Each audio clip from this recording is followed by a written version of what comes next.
Olá pessoal, o objetivo aqui é instalarmos dentro da nossa VM o SQL Server 2025, tá bom?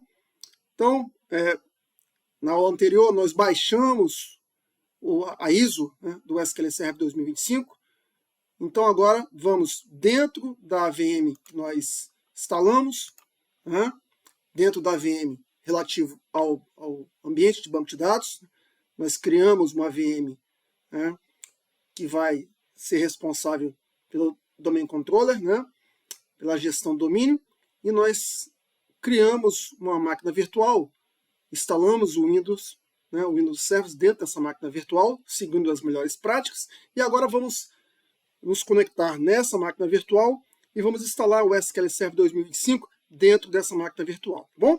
Então aqui, vou me conectar nessa máquina virtual, né, estou aqui dentro dela, tá? Verifica também se você está dentro dessa máquina virtual, certo? Então, aqui, só cheque se você está dentro dela realmente. O que nós vamos fazer aqui? Nós vamos agora, dentro da máquina virtual, lembra que nós criamos uma área para compartilhamento de arquivos, né? E essa área está apontando para um diretório que está dentro da sua máquina local, onde que você baixou a ISO do site da Microsoft, né, referente à instalação do SQL Server 2025, tá bom? Então, o que você vai fazer? Você vai clicar, vai copiar, né, a ISO, certo? Vai copiar essa ISO que está ainda dentro da sua máquina local, dentro do seu notebook, vai dar um Ctrl+C e vai copiar para a área de download aqui, ó, tá? Da sua máquina virtual. Eu já tinha copiado antes, tá? Faça isso, porque você precisa instalar o SQL Server 2005 a partir da máquina virtual, certo? Então, por isso que é importante você copiar para a sua área de download, tá bom? Você pode depois, se você quiser também, criar dentro da sua máquina virtual, tá, um folder, né, para guardar o seu instalador, sem problema, certo? Bom, qual é o passo agora? Você vai clicar aqui no instalador, botão direito, e vai clicar nessa opção aqui, Mount, tá? É montar. E aí vai aparecer esse conjunto de arquivos. E aqui vai estar o instalador oficial da Microsoft, tá? O setup. Então, o que você vai fazer? Dentro da máquina virtual, botão direito, né? Run as Administrator. Como eu te falei, se você quiser, você pode instalar também na sua máquina local, tá? Mas eu preferi, né, te demonstrar como é que você instala o SQL Server simulando um ambiente real dentro de uma empresa, certo? Por isso que nós criamos servidores, instalamos o Windows Service. Nesses servidores, instalamos uma máquina para gerenciar o Domain Controller, tá bom? Então, vamos ao passo a passo agora para a instalação do SQL Server. E também, nas aulas passadas, nós configuramos dentro do Active Directory contas especiais, né, para rodar os serviços principais do SQL Server. Tá bom? Bom, então vamos lá. Run as Administrator. Você vai escolher essa opção. Vai ser aberto uma tela inicial para a instalação da versão trial, né, ou uma versão de desenvolvimento do SQL Server 2025. Ou, se você quiser, uma versão oficial. Mas para isso, você teria que ter licença, certo? Teria que ter uma chave para você instalar a versão para entrar em produção. Tá? Bom, aqui tem uma série de opções. Eu não vou entrar agora, né, explicando todas essas opções. O que você vai clicar? Você vai clicar aqui, Installation, e vai escolher essa opção aqui, ó, primeira opção. Tá? E aí vai ser aberta uma tela para nós começarmos o passo a passo de instalação do SQL Server 2025. Não mudou praticamente nada, né? Só um detalhezinho em relação aos instaladores anteriores, versão 2022, 2019, não mudou praticamente nada. Ou nada, acho que só mudou um detalhe. E esse detalhe já está aqui nessa primeira tela. Tá? Agora você tem a opção de escolher, tá? A instalação de SQL Server, tanto Enterprise Developer, tanto Standard Developer, certo? Bom, essa opção aqui, Evaluation, se você escolher essa opção, basicamente é a mesma versão de produção, né, do Enterprise, só que você teria um período de 180 dias para você avaliar, e depois disso você não conseguiria mais testar o SQL Server. Enquanto que essas duas opções aqui, ó, você não tem esse limite de tempo de teste, só que não pode botar em produção. Isso aqui é um ambiente, como o próprio nome diz, para desenvolvedor.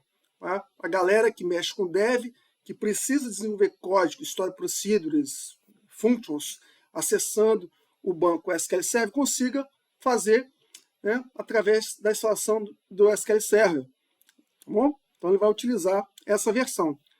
Express também teria o mesmo objetivo, mas ele é uma versão muito limitada. Tá? Eu não sugiro você utilizar essa versão. A novidade aqui do SQL Server 2025, do instalador, diferente de outras versões, é que agora você tem a opção de instalar o SQL Server para desenvolvimento utilizando a versão standard. Tá? Enquanto que em outros instaladores, até a versão 2022, você não tinha essa opção. Você só conseguia instalar a versão Enterprise para desenvolvimento. Tá? Então aqui, imagino que você vai desenvolver aplicações que você tem certeza que vai rodar no ambiente standard, né, do cliente, o SQL Server Standard. O SQL Standard ele tem algumas limitações em termos de uso de memória, de CPU, em termos de algumas características, por exemplo, para o Always On. Tá? Ele não permite você fazer, por exemplo, um rebuild index com índice online. Então, ele tem algumas questões ainda, tá? Em relação à versão Enterprise, certo? A versão Enterprise, ela até o último momento custava algo em torno de 6 ou 7 mil dólares por core, enquanto que a versão Standard custa algo em torno de 1.500 dólares por core. Então ela é bem mais barata que a versão Enterprise. Então muitas empresas preferem instalar o ambiente de produção com a versão Standard do SQL, com SQL Server. Tá? Perde algumas características importantes, principalmente se você trabalha com Always On. Né? Mas, enfim, ou se você precisa fazer um rebuild index online, coisa que na versão Enterprise não tem essa limitação. Mas muitas vezes você é um dev e você gostaria de fazer os seus testes em cima de uma versão que o cliente está usando. Tá? Por isso que lançaram essa versão aqui, tá bom? Mas nós vamos escolher para o nosso curso a versão Enterprise, tá? Developer, ok? Bom, faça isso. Next. Tá? Aqui é um termo de licença, né? Basicamente falando para você não colocar em produção, que você não pode. Tá? Essa versão de desenvolvimento não é para colocar em produção, você teria que ter licença e outras características que é interessante você ler, tá certo? Bom, next. Aqui ele te pergunta se você quer já nesse momento realizar uma checagem se tem alguma atualização lançada pela Microsoft. Tá? Eu não vou marcar, mas você poderia marcar, que nesse momento ele ia ir na internet, ia buscar algumas atualizações e já ia baixar para a sua ISO, tá certo? Então, vou clicar aqui em Next. Bom, nesse momento, ele vai começar a fazer algumas verificações, tá bom? Passa rápido, pode ser que sua máquina demore um pouquinho mais, tá certo? Aqui eu vou desligar essa opção, porque nós não vamos trabalhar com Azure agora, não vamos utilizar nenhuma extensão da Azure, então faça isso também, desliga essa opção, tá? E clique Next. E aqui são as características do SQL Server, tá? Que você quer instalar. Então, aqui é obrigatório você marcar essa opção, tá? Que é o engine, é o coração do SQL Server, e aqui ele vai dizer aonde que você vai instalar, aqui embaixo, tá? Onde vão ser instalados os binários, tá? do SQL Server. Tá? Geralmente o padrão é nós deixarmos na unidade principal, aqui não são os dados, tá? Não são os arquivos de dados nem de log, que aí você precisa colocar em outro local, né, em outro disco. Aqui basicamente é onde que o SQL Server vai ser instalado. Normalmente é disco C mesmo. Tá? Verifica aqui os pré-requisitos, se você atende em termos de capacidade de disco, etc. Bom, se você quiser, você pode também, por exemplo, quem trabalha com replicação, tá? Ou vai trabalhar com replicação de SQL Server, é cada vez mais raro utilizar esse recurso, tá, de replicação. Cada vez mais normal é um ambiente de always on, de AD always on, Availability Group always on. Ou até hoje, muitas empresas, pela facilidade, pelo custo, utilizam log shipping, certo? Mesmo em modo deprecate pela Microsoft, a Microsoft acho que ela já desistiu da ideia de retirar das próximas versões, porque milhares de empresas utilizam essa característica chamada de log shipping. Né? Então, e cada vez menos empresas utilizam replicação, tá? Ou mesmo mirror. Né? As empresas preferem partir para always on, com cluster, e como algo secundário para caso de desastre, né? Para ficar, inclusive, independente de ambiente de cluster da always on, instala um ambiente em outro data center utilizando log shipping. Tá bom? Pretendo demonstrar isso ainda, tá certo? Bom, então você não precisa marcar aqui embaixo se você for trabalhar com ambiente de criação de pacotes de ETLs, utilizando o Integration Service, você marcaria essa opção. E se você for trabalhar com cubos, né, você marcaria essa opção de Analysis Service. São duas features, duas ferramentas interessantíssimas da Microsoft, tá? Que já vem disponível para você. Elas não têm custo a mais, mas elas não estão disponíveis por padrão na instalação. Você tem que marcar que você quer instalar. Você também, no ambiente produção, um ambiente mais pesado, a gente instala essas duas características, essas duas ferramentas, até em outro servidor, tá? Para não concorrer dentro do mesmo servidor onde que está o SQL Server, certo? Bom, então, eu não vou marcar. Então, resumindo aqui, o Analysis Service é onde você constrói os seus cubos, né? Muitas vezes você vai acessar esses cubos através de um Power BI, certo? E aqui, essa ferramenta Integration Service é onde que você cria pacotes de integração, né, para Data Warehouse, e você vai utilizar o Visual Studio para criar esses pacotes, tá bom? Mas não é o momento agora de a gente falar sobre isso, certo? Mais a fundo sobre isso. Então, next. Vamos ver aqui a próxima tela. Pode ser que a sua tela demore um pouco a abrir, aí vai depender, por exemplo, da velocidade, principalmente do seu disco. Tá? Se você tem um disco SSD, fica muito mais rápido. Se você tem uma máquina com maior capacidade, muito mais rápido. Aqui é o nome da instância. Né? Quando você instala o SQL Server, tá? Essa instalação é chamada de instância. Você, inclusive, pode ter mais de uma instância rodando no mesmo servidor. Mais de uma instalação do SQL Server rodando no mesmo servidor. Se for esse o caso, você teria que, na segunda instância, instalado no mesmo servidor, teria que colocar um nome diferente do padrão. O nome padrão é esse daqui, ó. O nome da instância padrão. Você pode até mudar. Tá? Muitas empresas mudam, inclusive, que até eu acho uma best practice, você dá um nome mais apropriado para aquela instância do SQL Server. Tá?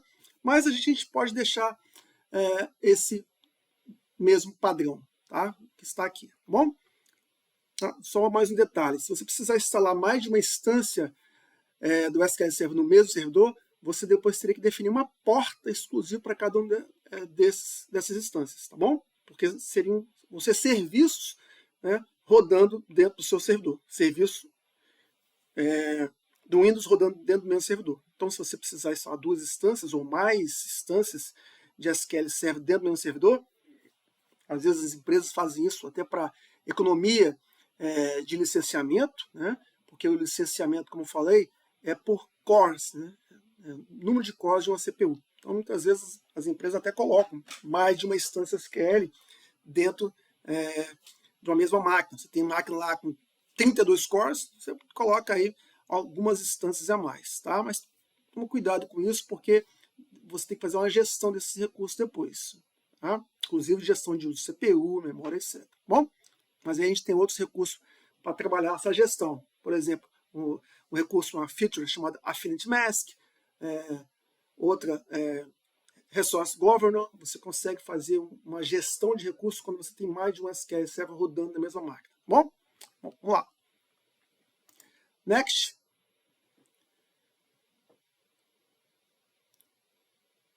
Vamos esperar um pouquinho. Próxima tela.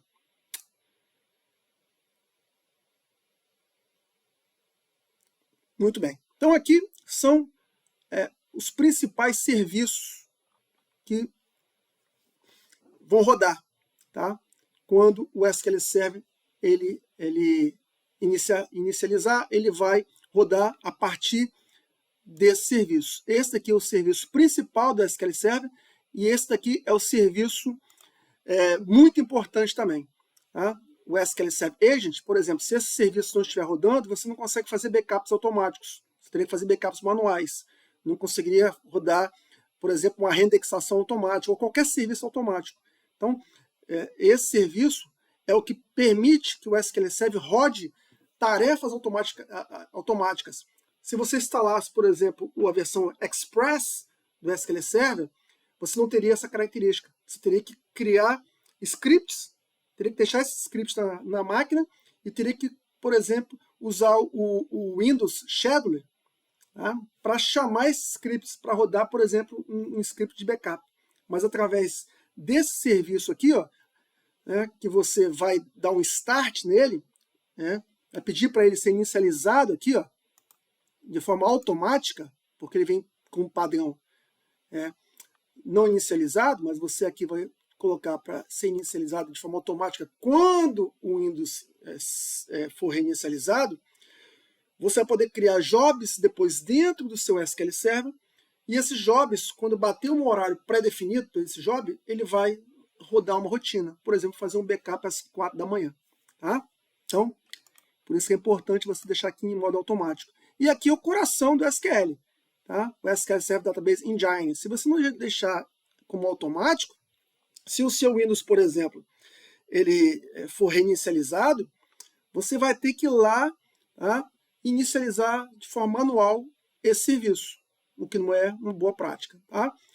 O SQL Server Browser é um serviço que é interessante você deixar desabilitado até por uma questão de segurança, porque se você ligar esse serviço dentro de uma rede, uma pessoa mal intencionada pode achar, manda fazer buscas na sua rede por nome de servidores SQL Server, certo? Então tem que tomar cuidado com esse serviço. Por padrão, quando você instala o SQL Server, o SQL Server vai rodar sobre uma conta do Windows. Tá? Esse serviço do SQL Server vai rodar sobre uma conta do Windows. E é essa conta aqui, ó, certo? Essas duas contas. Tá? Mas essa não é uma boa prática. Inclusive, se você for trabalhar com configuração de ambiente de always on, onde que máquinas vão precisar conversar uma com a outra, você precisa colocar aqui um usuário de domínio, tá? Que nós já criamos. Lembra que nós criamos um usuário de domínio, tá? Chamado company x/ssms em aulas passadas. Lá no Active Directory, nós fizemos isso. Tá? Então, apesar de que quando você for instalar um outro servidor, por exemplo, você vai instalar um outro servidor SQL Server para configurar um ambiente de always on, e aí você vai ver esses mesmos usuários aqui, ó, em outro servidor, eles são usuários diferentes, tá? que roda exclusivamente naquela máquina. Então, você teria problemas, né, com o seu Always On, tá? Para configuração. Então, e é uma boa prática também você rodar o serviço do SQL Server numa conta específica. Tá? Isso mitiga a possibilidade de um hacker, tá, atacar o seu ambiente, porque aqui ele já sabe, por padrão, que as contas padrão do SQL Server são essas aqui. Ele teria que descobrir a senha. Tá bom? Então aqui vamos colocar aquela conta que nós criamos, tá? Que é a Company X, que nós criamos lá nas nossas aulas, tá? De configuração do nosso ambiente, quando nós definimos os usuários no Active Directory para rodar o SQL Server. Então aqui vou botar a senha, aí você tem que lembrar a senha que você criou, tá? Senão você volta lá no na sua máquina DC, né? Na sua máquina do Domain Controller, abre lá o Active Directory e você vai ver, tá? E você vai ter que ver lá ou vai ter que alterar a sua senha que você colocou lá, certo? Para essa conta aqui, ok? Então aqui eu vou colocar a senha. Se eu não esqueci também, tá? Dá para não errar a senha aqui. Você pode colar, tá? A senha e verificar se foi essa senha que você criou. Aqui eu vou colocar também para rodar com a mesma conta.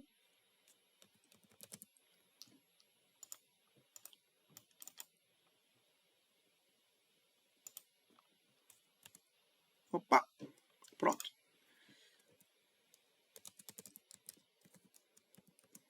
Ok? E next, tá bom? Ó, teve algum errinho aqui. Ó, eu errei aqui a credential, tá certo? Credential aqui do SQL Edge, eu errei.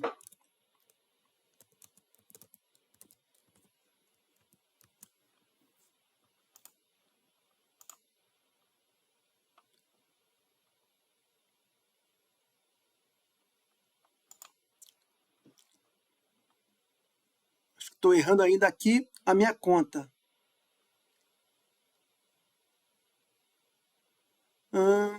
Deixa eu ver aqui. Talvez seja. Agora acho que eu errei da conta de serviço. A conta do usuário principal do SQL. Ainda está errada. Deixa eu voltar aqui para minha máquina DC. Detalhe, tá? Sua máquina DC tem que estar ligada antes do que a máquina de banco de dados, tá bom? Isso é importante, porque ele vai fazer a conexão na máquina DC. Mas não foi o caso. Eu realmente alterei aqui antes. Quer dizer, alterei não. Eu liguei minha máquina DC antes do que a máquina de banco. Então aqui, deixou aqui Active Directory. Foi até bom acontecer isso, né? Porque você relembra também, tá? Aqui em Users.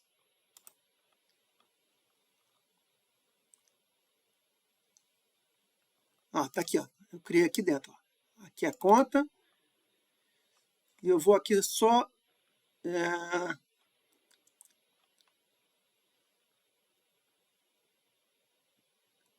Cadê? Tá aqui, ó. Tá?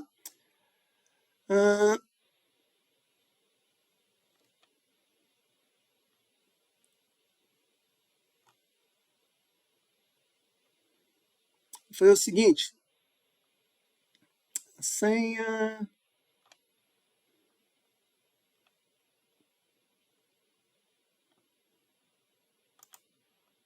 Botão direito. Reset password, tá bom? Eu vou criar novamente a password aqui, tá? Vou botar uma senha mais simples.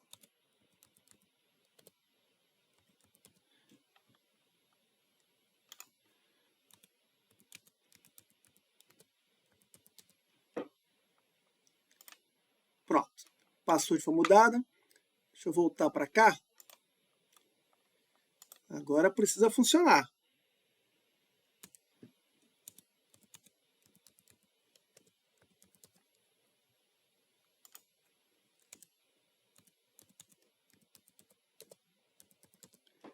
Vamos lá. Ainda não. Será que aqui... será que é o nome do domínio que está errado? Vamos ver aqui.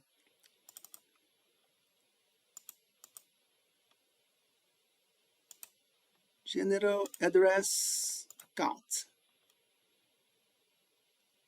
Company X/SSMS.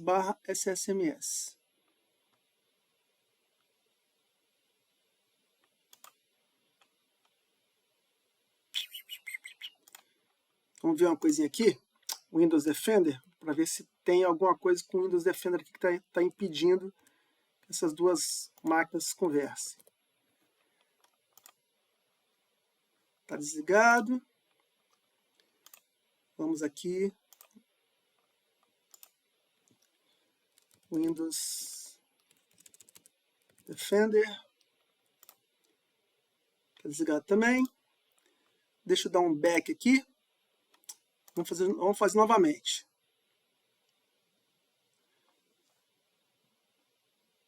Às vezes resolve. Volta e faz de novo. Pronto. Então aqui, Company X/SSMS, Company... errei aqui, ó, tá vendo? Ó, detalhezinho aqui, ó, tá errado. Oh, meu Deus do céu. É Company X, tá? Bom, mas foi bom. Next. Agora vai passar. Pronto. Às vezes é uma bobagem que a gente acha que é outra coisa. Uma coisa era a senha que estava errada. Mas foi bom que você acabou relembrando como é que você até reseta a senha, né, lá do domain controller, tá bom? Bom, então, próxima página aqui. Essa tela diz o seguinte. Como é que você, como um usuário do SQL Server, como um DBA do SQL Server, através de uma conexão, através, por exemplo, do Manage Studio, que é uma ferramenta client, como é que você vai se conectar ao SQL Server, tá? Para fazer a administração do SQL Server. Você pode se conectar diretamente da sua conta que você está no Windows, tá? Vindo, certo? Fazendo a sua conexão do próprio Windows, através da conta que você está logado. No meu caso aqui, estou logado como administrator da minha máquina, tá? Então aqui, se eu vier aqui na minha máquina local e digitar who am I, tá? Igual o Linux, ó, eu estou, tá, como administrator, tá certo? Então, o que acontece? Se eu deixar essa opção aqui apenas, tá, eu vou me conectar dentro do SQL Server como esse administrador local do SQL Server, tá certo? Essa é uma prática recomendada pela Microsoft. Tá? Mas muitas vezes você também vai querer fazer uma conexão através de uma conta que está dentro do SQL Server, através de um user do SQL Server. Ou seja, você vai poder tanto fazer uma conexão através de um Manage Studio, através de uma ferramenta client para administrar os seus bancos de dados, através de uma conta do próprio Windows, da conta que está logado, se essa conta tiver permissão dentro do SQL Server, ou para poder através de uma conta que vai ser criada ou que você vai depois permitir, né, que seja conectado através do Manage Studio, a partir de uma conta que vai ser criada dentro do SQL Server, que é essa opção aqui, ó. Então, o Mixed Mode vai permitir você fazer uma conexão no servidor SQL Server via uma ferramenta client, tá? Ou até mesmo um aplicativo, tá certo? Qualquer, através do Windows, através do usuário do Windows, ou através de uma conta de um user que está apenas dentro do SQL Server, tá? Através desse Mix Mode aqui, ó. E aqui ele está te pedindo a senha, por exemplo, do SA, que é o System Administrator do SQL Server, é o principal, é o root do SQL, tá? Ok? Então, muito cuidado com essa conta de SA, porque à medida que você cria uma senha para essa conta de SA e você deixa habilitado o SA, né, o que não é obrigatório, tá certo? Inclusive, uma best practice de segurança é você não deixar habilitado uma conta de SA, porque hackers poderiam tentar o acesso a um banco de dados através dessa conta, tá? Mas aqui você pode, apenas para instalação, deixar habilitada essa conta e já colocar uma senha e você consegue se conectar, tá? Dentro do SQL Server por essa conta. Depois você pode até desabilitar, você pode acessar e desabilitar, tá bom? Essa conta, tá? Então aqui eu vou dar uma senha, vou criar uma senha para essa conta.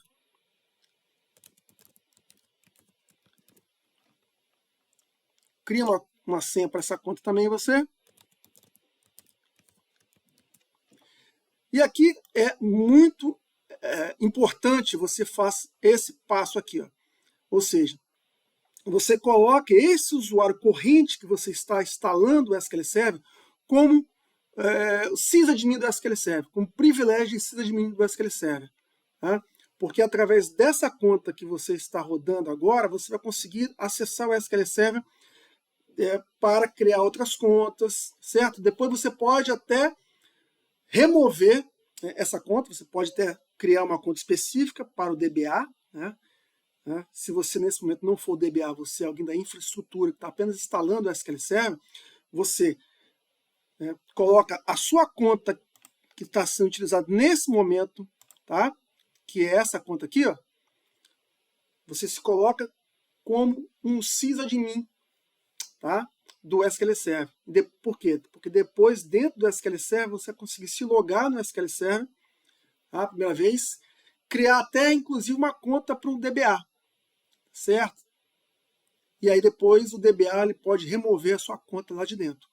Tá? Uma melhor prática ainda, depois você cria um grupo, tá? No AD, né? Um grupo no AD, né? Um grupo de DBAs, por exemplo, no AD, e depois no AD você vai adicionando essas pessoas lá dentro, no próprio AD. E depois, dentro do SQL Server, você apenas coloca esse grupo dentro do SQL Server, que veio do AD. E dá o privilégio de sysadmin para esse grupo dentro do SQL Server, tá bom? Então, faça isso. Aqui em Data Directories, aqui onde que você vai indicar aonde que os seus dados vão ser armazenados. Se uma organização é fundamental você não deixar o local padrão aqui, onde que você vai armazenar os seus dados, no disco C. Tá? Mesmo que você não altere isso aqui, depois quando você for criar os seus bancos de dados, você vai indicar um outro disco, um outro volume para você guardar os seus bancos de dados. Você nunca deve deixar os seus bancos de dados no disco C. Tá? Então, como não tenho outros discos aqui na minha máquina virtual, eu vou deixar disco C apenas, porque aqui é apenas um laboratório, certo? Beleza?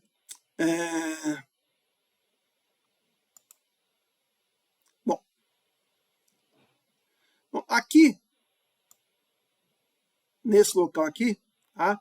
Na verdade, é local onde que, por exemplo, a Microsoft vai guardar, por exemplo, algumas bases de dados. É a base Master, a TempDB, a MSDB, que são bases de controle, certo?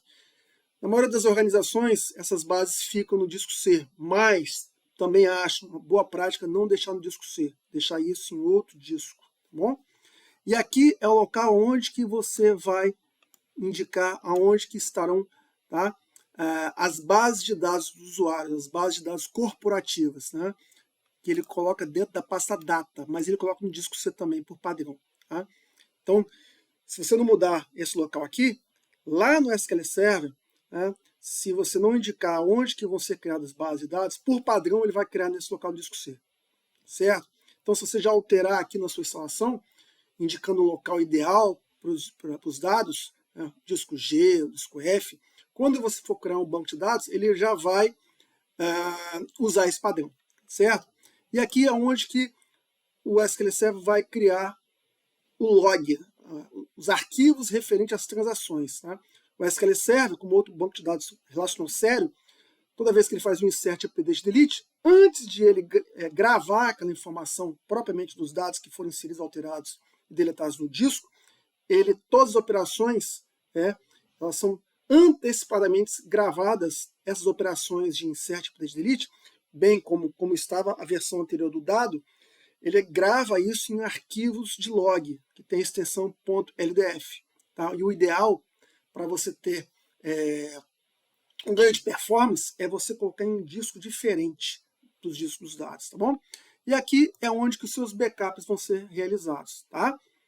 Aqui é um local padrão onde que ele vai guardar os bancos de dados se você, na hora que for fazer os seus backups, né, você não indicar, certo?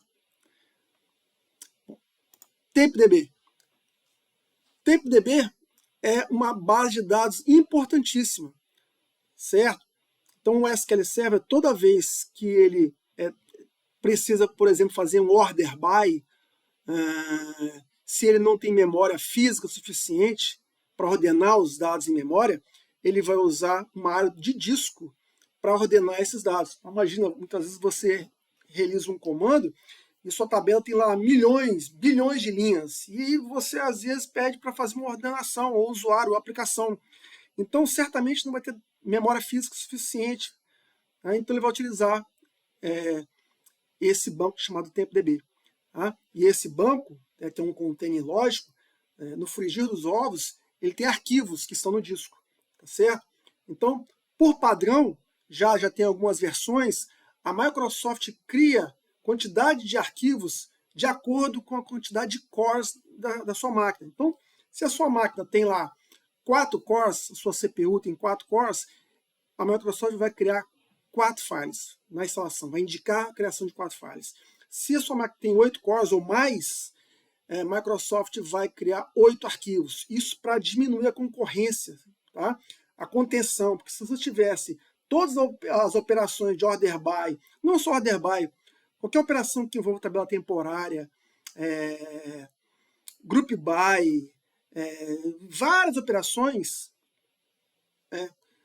cursor, praticamente tudo acontece também dentro dessa base TempoDB. Todas as operações acontecem ali dentro também.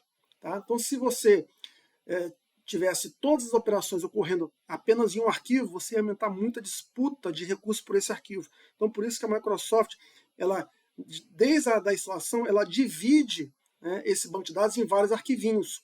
E o ideal, inclusive, é você colocar no disco mais rápido que você tiver. Separar a TempoDB, esses arquivos, em outro disco. Né? Não colocar no mesmo disco de dados, de log e de backup.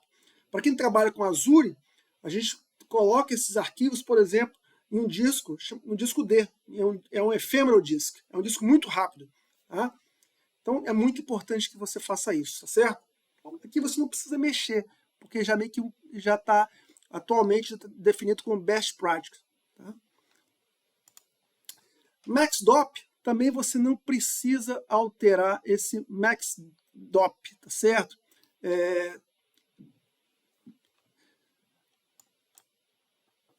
Aqui, inclusive, nessa versão aqui, ó, tem uma diferença, tá? Que acontece? Não tem nem diferença das versões anteriores. Na verdade, ele detectou que na minha máquina virtual, tá? Na minha máquina virtual, eu estou instalando esse meu banco de dados, uma máquina virtual, e eu aloquei apenas uma CPU para minha máquina virtual.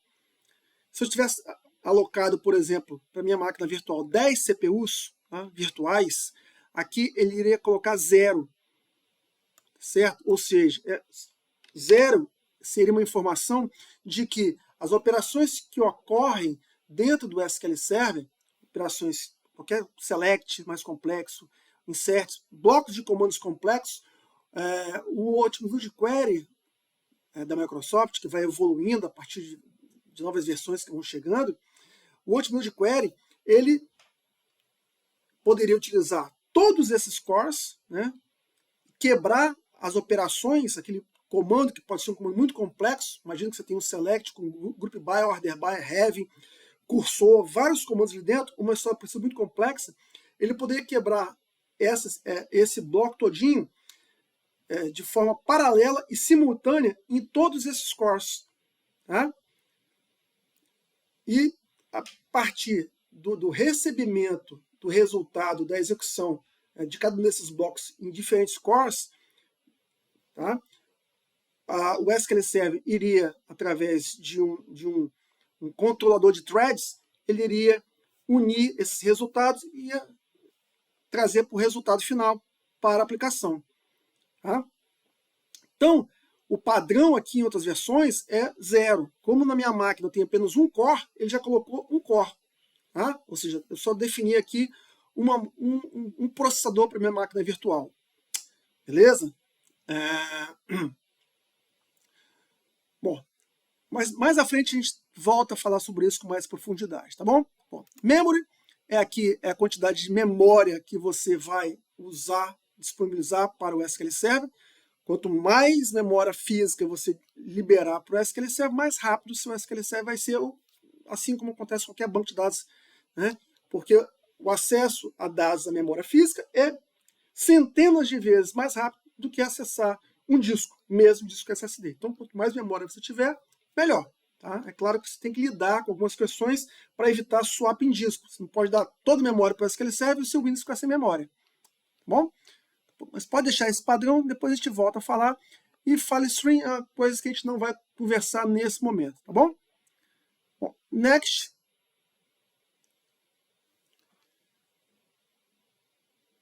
Aqui ele faz apenas um resumo do que vai ser instalado.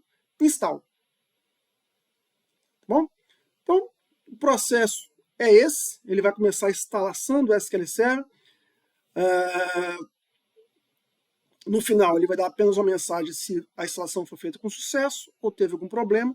Se você tiver algum problema, você vai fazer a sua análise, vai verificar qual foi o erro que aconteceu, tá? Tentando identificar. E aí ele vai gerar um arquivo de log, certo? E aí você abre esse arquivo de log e tenta identificar o que aconteceu. Às vezes é falta de espaço em disco, tá? Enfim. Beleza, pessoal? Vamos ver se vai acabar aqui. Vai demorar um pouquinho. Mas aqui a tendência é que dê tudo certo. Uma vez que tenha terminado a instalação, tá? Você vai aparecer um serviço aqui, serviços novos para você. Tá? Aqui no seu Windows, chamado SQL Server. Aí você verifica esse serviço. Tá? Ele não criou ainda esse serviço, mas daqui a pouquinho ele cria esse serviço. E vai aparecer algumas ferramentas novas, tá bom? A gente volta na próxima aula. Um grande abraço, fiquem todos com Deus. Um abraço.